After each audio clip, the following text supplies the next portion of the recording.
Vous avez peut-être déjà eu l'impression d'être comme espionné par vos smartphones. Nos téléphones nous écoutent-ils? On va tenter de répondre à cette question tout de suite avec nos invités. C'est parti!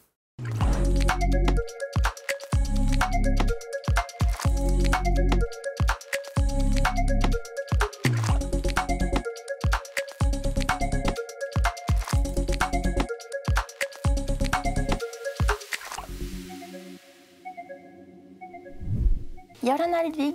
Yorana Manon. Alors tu es directeur sécurité et informatique dans une grande entreprise du territoire. Ce soir, on va parler de nos smartphones.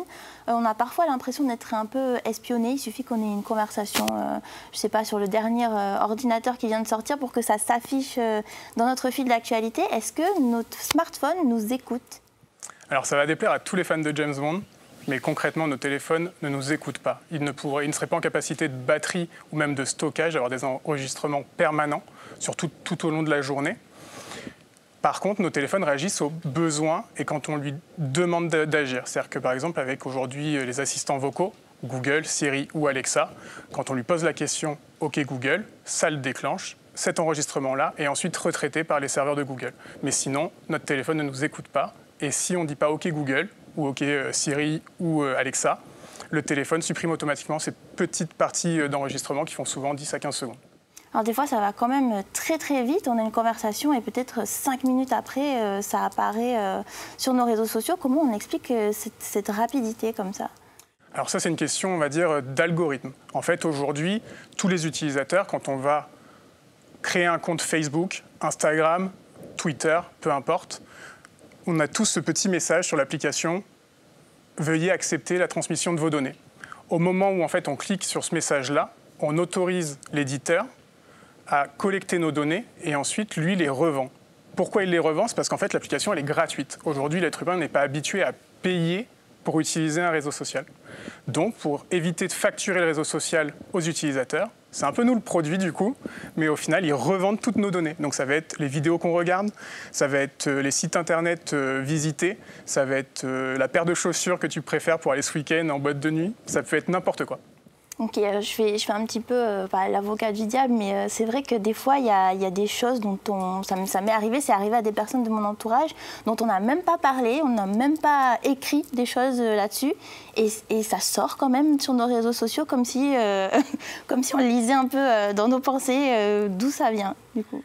Donc comme je te disais, via la collecte des données qu'on appelle des cookies, ces cookies-là ensuite sont revendus et en fait permettent de créer un profil utilisateur, parce qu'en fait chaque smartphone, chaque ordinateur, en cliquant sur « J'accepte les cookies », va donner un identifiant unique. Cet identifiant unique, ensuite, via des algorithmes puissants, vont permettre de faire du profilage prédictif. C'est-à-dire qu'ils vont prendre toutes tes données, les données par exemple de ton meilleur ami, de tes parents.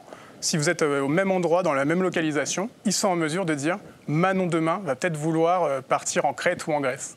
Donc finalement, aujourd'hui, on peut dire que les réseaux sociaux nous connaissent presque mieux que notre entourage grâce à ça, un petit peu. Après, oui, ok, sur le fait. Moi, je conseillerais de faire surtout attention à ce qu'on met dans les réseaux sociaux, parce qu'aujourd'hui, on est devenus tous des produits un peu. Merci Ludwig d'avoir été avec nous ce soir. On va accueillir un de tes collègues et amis. Bonsoir Maxime. Yorana. Alors toi, tu es à la tête d'une entreprise de conseil en sécurité de l'information. Donc on a posé un petit peu le contexte avec Ludwig. On a compris donc que nos données sont utilisées pour nous proposer des contenus adaptés. Donc si on n'est pas OK avec ça, qu'est-ce qu'on peut faire ? Aujourd'hui, on a un peu plus d'options qu'il y a quelques années. On a quand même le choix dans certaines applications que l'on utilise au quotidien, donc réseaux sociaux, les applications sur les smartphones, les navigateurs Internet. On peut gérer les paramètres de confidentialité. Donc, il faut faire l'effort soi-même. Généralement, ce n'est pas fait par défaut. On va dans ces paramètres d'utilisateur et on peut empêcher l'application de garder l'historique de ce qu'on a fait sur l'application. On peut l'empêcher de stocker tout un tas de données personnelles. Alors, il y a une limite, comme l'a dit Ludwig, comme leur cœur de métier, ça reste la revente de données personnelles. On ne va pas pouvoir tout limiter, mais on peut empêcher certaines choses. Je vous donne un exemple. Sur YouTube, on peut empêcher l'historique des vidéos regardées. Ça évite un profilage plus précis. Ça ne va pas limiter votre publicité quand vous allez sur Internet, mais elle sera moins ciblée. Vous aurez donné moins d'infos personnelles aux tiers qui vendent ces applications ou qui vous font ces services-là. Par exemple, il n'y a pas longtemps, Meta proposait de cocher une petite case pour pas qu'ils utilisent nos données. Est-ce que c'est réel, ça va vraiment fonctionner? C'est vrai, c'est assez rigolo parce que même moi, j'hésitais à savoir si c'était vraiment Meta qui faisait cette option-là ou si c'était encore une arnaque ou un scam, comme on dit dans le métier. Même moi, qui suis dans ce domaine depuis des années, je peux m'y perdre. Alors là, c'est vraiment Meta qui te permet effectivement de limiter l'utilisation pour leurs IA de tes données personnelles. Encore faut-il trouver l'option, encore faut-il trouver la case vraiment à cocher. En le faisant, est-ce que ça limite vraiment leur utilisation? Personne ne pourra le dire. Moi, par expérience, non. Globalement, vous ne saurez jamais si vos données ou pas sont vraiment utilisées. Maintenant, on peut estimer qu'en Europe, et les lois qu'on fait énormément sur la protection des données personnelles incitent fortement ces éditeurs-là à rendre obligé cette limite de collection de données personnelles. Mais en aucun cas, personne ne pourra vous confirmer à 100% que vos données ne sont pas vraiment exploitées en ayant coché cette petite case-là. Donc je dirais qu'il faut quand même le faire par défaut. Maintenant, si vous avez envie vraiment d'éviter l'utilisation de données personnelles, à part ne pas utiliser l'application, il n'y a pas grand-chose d'autre à faire. Alors j'imagine que ta réponse va être à peu près la même, mais il y a une option aussi, donc toujours Meta dans Messenger, de conversation secrète. Qu'est-ce qu'on peut en penser? Alors c'est pas pareil, ça peut être une bonne chose. Conversation secrète, ça va chiffrer vraiment pour une discussion entre un destinateur et vous-même la conversation et empêcher réellement Meta, Facebook, d'accéder au contenu. Ça ne va pas l'empêcher d'accéder aux métadonnées qu'il y a autour, c'est-à-dire éventuellement où vous avez envoyé ce message, votre géolocalisation, la date, le destinataire. Donc tout ce qui est métadonnées, ce n'est pas vraiment le contenu du message. Tout ça va continuer d'être collecté pour leur algorithme. Mais a priori, donc, le contenu sera protégé aussi d'un tiers qui voudrait espionner vos conversations. Donc ça, c'est une bonne fonction, mais il y a des messageries beaucoup plus sécurisées que Messenger qui font ça nativement depuis des années et des années. Vous avez Signal, qui est une messagerie américaine aussi. Vous avez Olvid, qui est une messagerie française, qui sont gratuites toutes les deux et qui font ça depuis des années et qui vous amènent quand même plus vraiment de confiance dans cette protection de vos données. Là où je voulais en finir, c'est quand même cette option, elle doit être cochée à chaque fois, si je ne me trompe pas. Elle n'est pas par défaut, encore une fois. Par défaut, ça ne sera pas protégé. Donc il faut faire cet effort à chaque fois d'activer cette option dans chaque conversation. Donc tu l'as dit, il existe d'autres moyens d'avoir des conversations un peu plus sécurisées. Mais ici, les gens sont quand même beaucoup sur Facebook. Donc finalement, le message, c'est de faire attention à tout ce qu'on raconte. On va dire la bonne chose à se dire, le bon sens, mais c'est que ça soit dans le numérique ou ailleurs, c'est que tout ce que vous écrivez, tout ce que vous filmez, tout ce que vous partagez peut un jour être partagé à votre insu. Donc c'est quand on pense à ça, on fait attention à ce qu'on écrit, ce qu'on dit. Maintenant, ça ne doit pas nous gâcher la vie. Tout le monde utilise, moi-même, j'utilise à des fins personnelles ces messageries pour discuter avec ma famille, avec mes amis.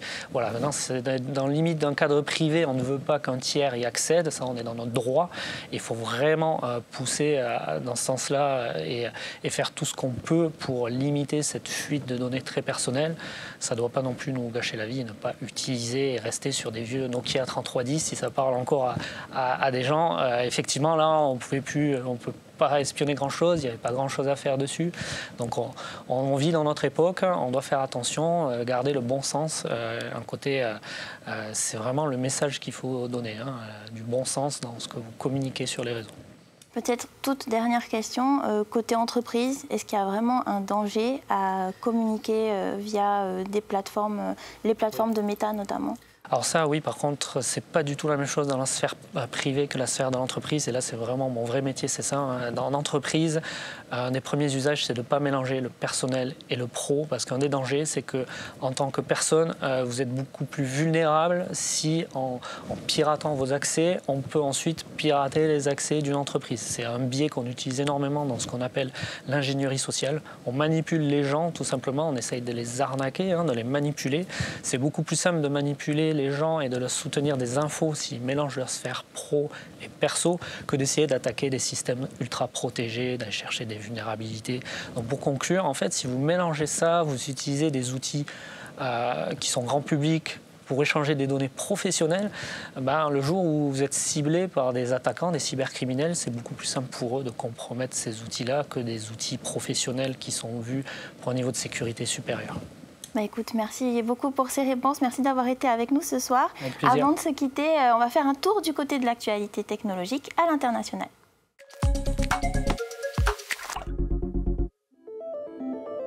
À l'occasion du salon Vivatech, l'État a annoncé un programme de recherche d'accélération robotique qui sera piloté par le CNRS. Objectif, faire émerger une robotique intelligente, en somme des robots boostés à l'IA. Plus de 160 000 personnes ont visité le salon Vivatech cette année dans l'Hexagone. Le plus grand événement de la tech en Europe accueillait 14 000 startups, dont 7 de Tahiti. Il a réponse à tout, ou presque. ChatGPT a tout de même des limites. L'IA de OpenAI s'est fait battre aux échecs par une console des années 70. C'est un ingénieur qui a mis l'IA à l'épreuve à l'aide d'un émulateur et du jeu Video Chess sorti en 1979 sur la console Atari. Il aura fallu 90 minutes de jeu pour que ChatGPT soit mis en échec.